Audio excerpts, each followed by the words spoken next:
তিনজন যুবক কাজের জন্য বেরিয়েছে, পথিমধ্যে 4টা স্বর্ণের টুকরা পেয়েছে। যুবক কয়টা? স্বর্ণ পাইছে কয়টা? মহা খুশি, খুশিতে বাকবাকুম।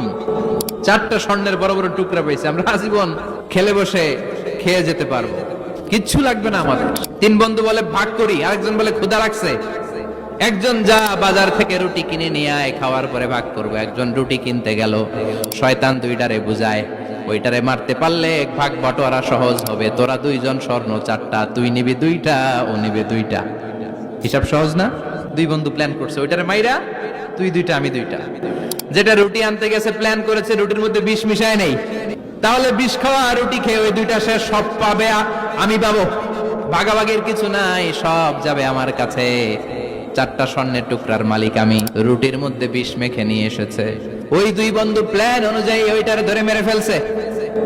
এবার মহা খুশি। এক বন্ধু কয়, এবার তো ভাগ বটর আর কিছু নাই, তুই 2টা আমি 2টা, আগে খাইয়া লইস। খাওয়ার পরে এই 2টাও নাই।